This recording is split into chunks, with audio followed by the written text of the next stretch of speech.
เอาสู้ๆสบายดีได้เป็นผู้ช่วยหน่อยหนึงก็ยังดีเนาะบางสิ่งบางอย่างเขาเฮ็ดบ่เป็นได้พี่น้องเอ้ยเนาะเราก็ต้องอันน่ะเบิ่งไปเบิ่งไป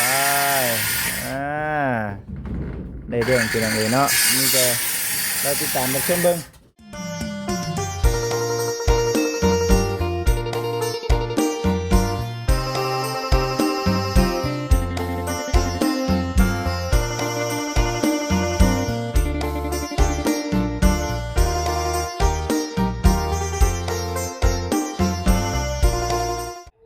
เปิดภาพมาอีกปะนี่ทางสร้างเพิ่นกำลังใส่บานประตูเด้อพี่น้องเด้อใส่ไม้โซล่าบ่โอ้เดี๋ยวมื้อนี้สิย้ายเส้นก่อนมื้อนี้เนาะโอ้โดยออกให้ออกหน้าบ่บ่จิตน่ะญาติเฮ็ดบ่จิตน่ะตอนเช้าตื่นแต่เช้าตอนสิช่วยออกมาคือกันนั่นแหละนอนเฮือนข่อยน่ะโอ้เอาจ้าชูๆเจ้าเด้อเดี๋ยวข่อยมาอัปเดตเบิ่งเรื่อยๆใช่พี่น้องเนาะไปสั่นมีแต่ว่าสำหรับมื้อนี้เด้อพี่น้องเด้อเนาะกราบทักทายสบายดีพ่อแม่พี่น้อง FC ทุกท่าน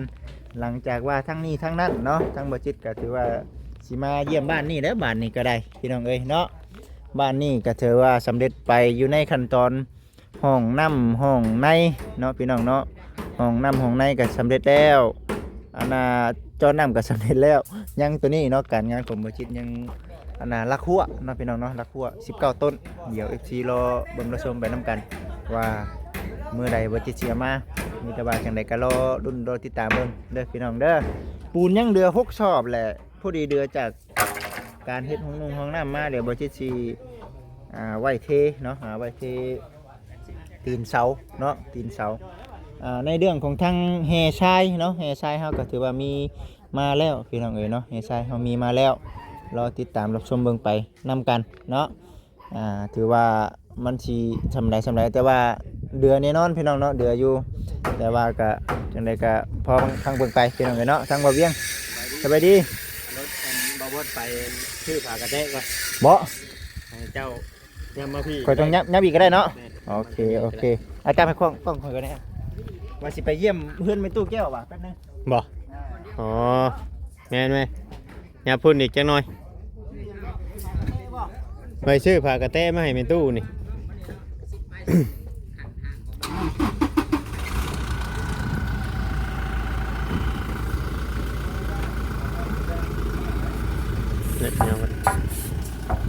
จับกล่องไปติดเด้ออีกที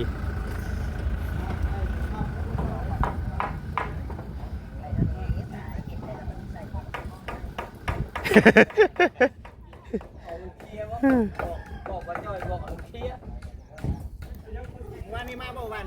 มาอยู่บุไปบ้านเข้าบ่เฮ็ดบ่หน้าใกล้ๆกันนะให้ถ้าแม่เฮ็ดบ่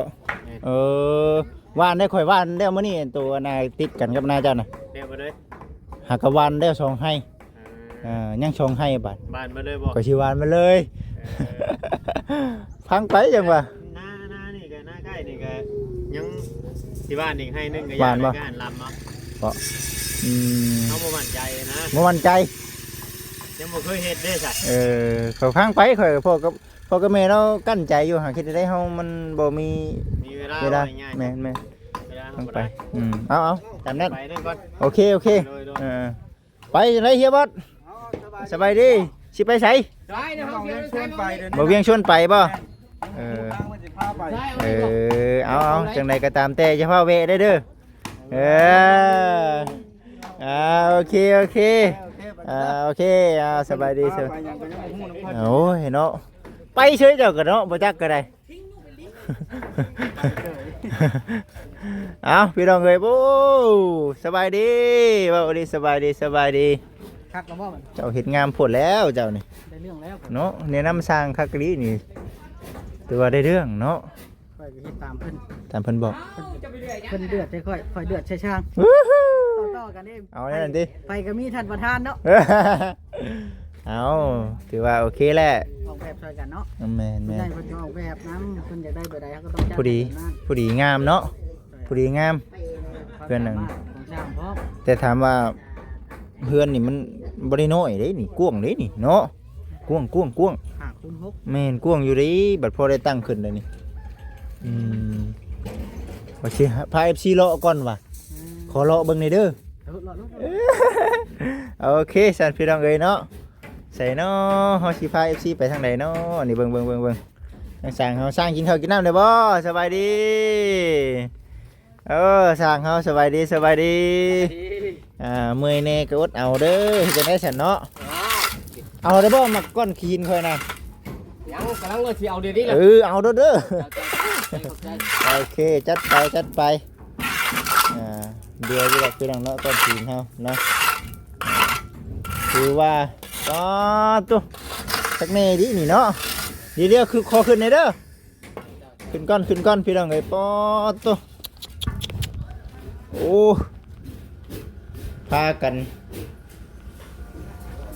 ปอตุ๊คิวกุ้มพี่น้องเนาะคิวเพื่อนใหม่ได้เรื่องเด้อพี่น้องเด้อเนาะโอ้คนสิออกชนอันนี้เป็นเสาเด้อพี่น้องเนาะเสาของเพื่อนเลยเพิ่นยับออกไปนี้เพื่อให้ห้องมันกว้างเนาะพี่น้องเนาะเพื่อให้ห้องมันกว้างโอ้แบบใดก็ได้นะคันมาสร้างเฮานี่กับบวกกับสร้างบ่อยนำได้บ่สร้างจอยนำได้บ่นี่เนาะเอาสบายดีโอ้ยเนาะเพิ่นจะได้นี่รับจ็อบบ่ แมนครับเดี๋ยว โอ้ กันให้นะอันนี้ให้ โอ้พอได้ช่วยกันเนาะพอได้ช่วยกันพี่น้องเอ้ยโอ้คักเนาะเฮือนเรานี่เนาะคักพี่น้องเอ้ยอ๋อรอติดตามปอโตเห็นบ่พี่น้องเอ้ยได้แบบคักก็ดีได้รอติดตามรับชมเบิ่งไปว่าสิเป็นจังใดดีตัวนี้เพิ่นเช็ดระเบียงเลยนี่เนาะมาแต่เช้าคุณบ่เจ้าก็ได้ มากันฝนตกเด้ ตกบ่ใช่ทางนี้แห้งบ่ ฝนบ่แห้งปานใดฝนค่อย ตกในกลัวพี่น้องทางนาตกพอดีห้ำเข่าหั่นนะบ่ให้ตกน้ำอ่างได้ถ้าตกน้ำอ่างนี่เน่าเลยเขา ๆแม่น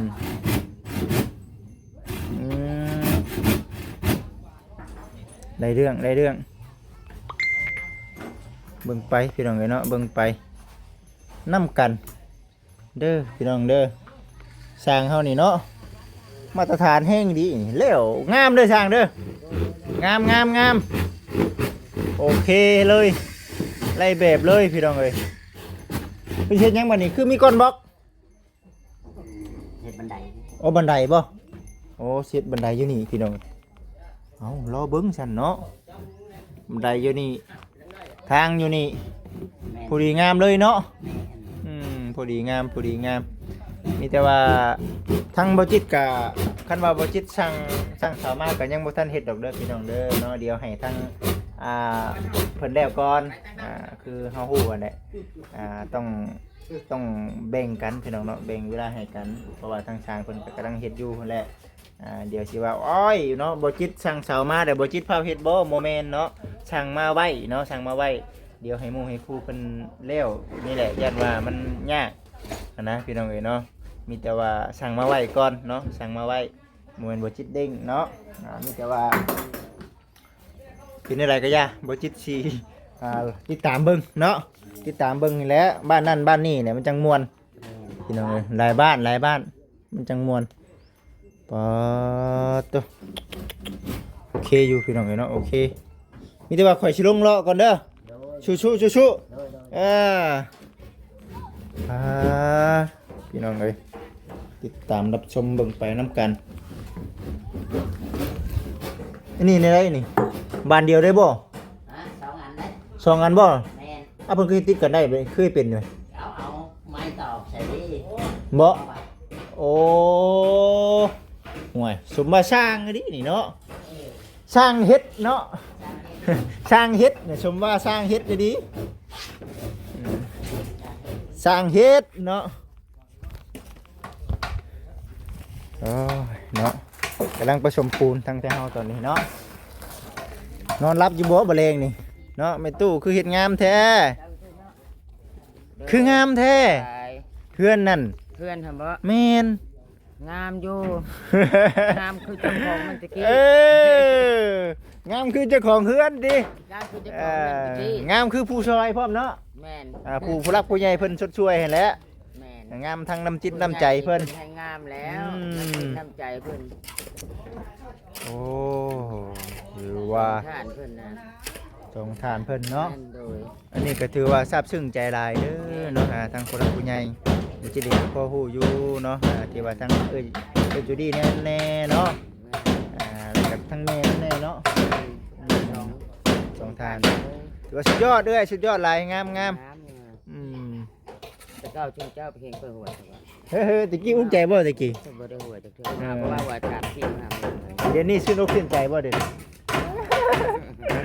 อดีแล้วคนเฮา แล้วบ่บอกแล้วก็เจ็บมือเรียกเพื่อหัวจังเลยเก้าก็หัวบ่ได้เลย มันสิโศกเศร้าตลอดไปมันก็บ่แม่นแล้วชีวิตคนเฮาพี่น้องเนาะมันต้องมีเบิกบานพร้อมเนาะที่ใจน้ำฉันล่ะ แม่นนั่นแหละยังว่าโอ้ยขอบุญขอบคุณน้ำมันเดจิลีเพิ่นครับ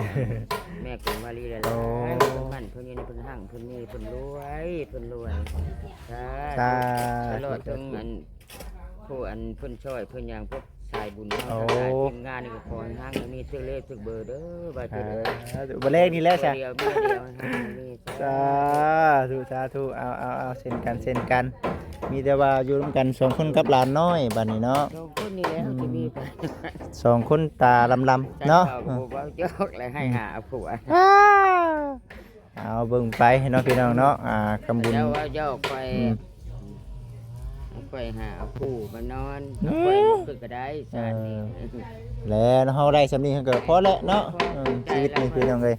อยู่หากินไป อันนี้สะบ้านหยอกชื่อเด้อพี่น้องเด้อเนาะโอเค เคยเห็นเคยหัวจังคือ เอาเนาะถือว่าโอ้ยเพื่อสิหาเงินได้สำนี้บ่ได้แม่นไงนี่กี้ก็บ่ได้คิดบ่ได้ผ่านเนาะว่าสิมีเฮือนนี่เนาะค่อยก็ฮู้คือกันไม้สิมันเท่าไหร่อันใดมันเท่าไหร่ แพงตู้แพงอยู่เคยคิดว่าบุญโดนทับแล้วเนาะบ่ขออนุญาตนำบุญโดนทับพี่น้องเนาะถือว่าโอเคแล้วสำหรับบ่จิตก็ว่าอยู่พอใจทุกสิ่งหมดแล้วแหละไปสันเนาะมีแต่สิไปเยี่ยมทั้งช้างทั้งนั้นก่อนเด้อโอเคสบายดีก็ถือว่าโอ้เก่งหลายพี่น้องเนาะเก่งทั้งช้างเก่งทั้งทีมงานนั่นแหละพี่น้องเนาะดำเนินการตามที่ผู้รักผู้ใหญ่เพิ่นบ่งบอกไว้พี่น้องเนาะถือว่าโชคดีอีดีพี่น้องเนาะโชคดีอีดีคือเก่าสร้างเฮาพี่น้องเอ้ยเนาะจัดการตามนั้นเลยกำลังเฮ็ดอยู่ตอนนี้ไม่บัดไม่ไรแบบเนาะตอกใช้รถใหม่ก็ได้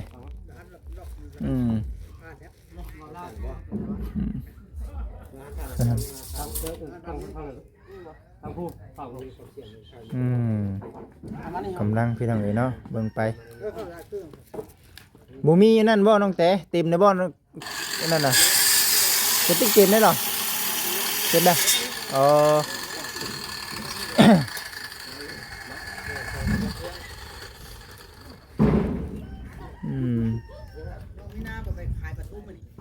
ปลาทูเบิดเลย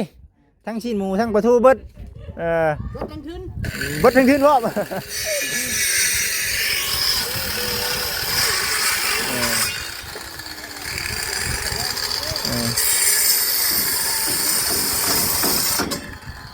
กับมันมันมือมันชุกได้มานี่มือมันชุกแน่กับมันถึงช่วงย่ำดำหน้าย่ำให้ย่ำหน้าแน่พี่น้องก็เลยบ่ได้เอามาไว้เดียวทั้งสามีนายเพิ่นอยู่เพื่อนเลยสิซื้อมาแช่ไว้ตู้เย็นทั้งชิ้นหมูทั้งปลาทูอยู่เพื่อนบ่มีเลยเพราะว่าเมื่อก่อนน่ะทั้งสามีนายอยู่เพื่อนบ่จิตเอามาไว้ตลอดเดี๋ยวให้บางเวียกก่อนให้สามีนายเพิ่นอยู่เพื่อนพี่น้องเอ้ยเนาะถือว่าค่าขายดีพี่น้องเนาะโอ้ขอบคุณFCหลายๆ เบิ่งไปน้ำกัน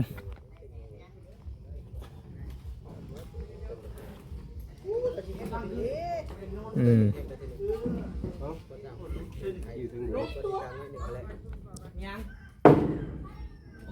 เฮ็ดเป็นนี่ดินี่เนาะโอ้สร้างเนาะเฮ็ดเป็นดีสมมาสร้างบ่จักความเฮ็ดแลบ่จิตนี่ได้แต่เบิ่งนี่แหละ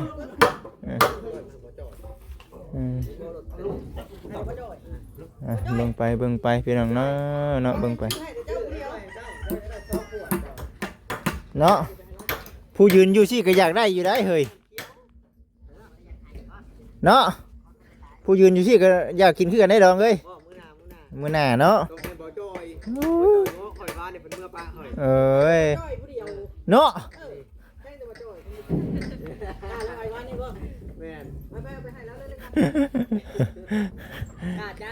ค่าจ้างจ้างว่าจ่อยพี่น้องเนาะเบิ่งไปน้ำกันพี่น้อง FC ทุกท่านเฮ็ดไปเรื่อยๆอยู่ตอนนี้ก็ได้ดีใจนำกำลังอันนั้นอยู่พี่น้องเนาะกำลังเฮ็ดอยู่ปัจจุบันนี่พี่น้องเอ้ยพี่น้องเอ้ยเนาะเมื่อยบ่น้องจ้อยเมื่อยบ่เมื่อยแต่สู้เนาะเหตุการณ์เหตุงานไผสิว่าบ่เมื่อยพี่น้องเอ้ยเนาะเมื่อยอยู่หั่นแหละแต่ว่าเฮาต้องสู้เนาะเฮาต้องสู้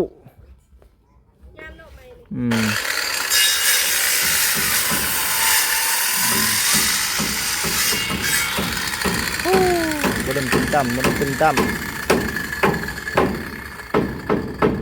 งามเฮ้อปลูกผักหอม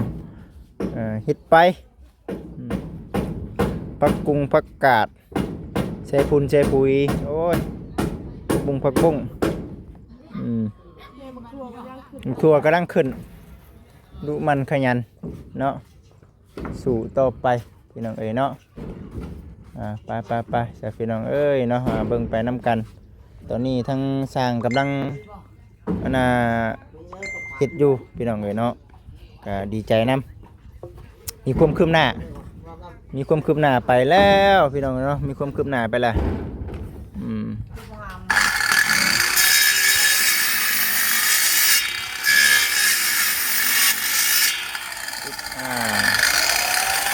ตามมาต้นเด้งพี่น้องเนาะ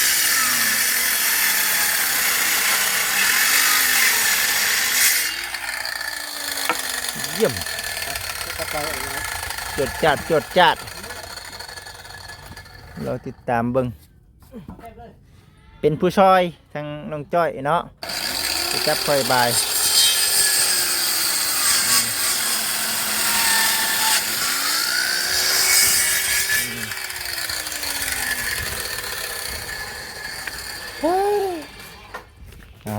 เอาสู้ๆสบายดี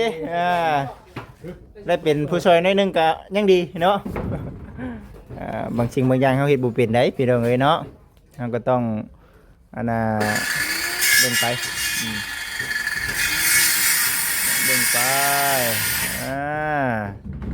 ได้เรื่องพี่น้องเอ้ยเนาะนี่แต่เราติดตามมาเพิ่มเบิ่งชุงดีนี่เนาะชุงดีนี่ป้าโตบ่ได้ต่ำจักดีได้พี่น้องเด้อเนาะพอดีได้แด้นี่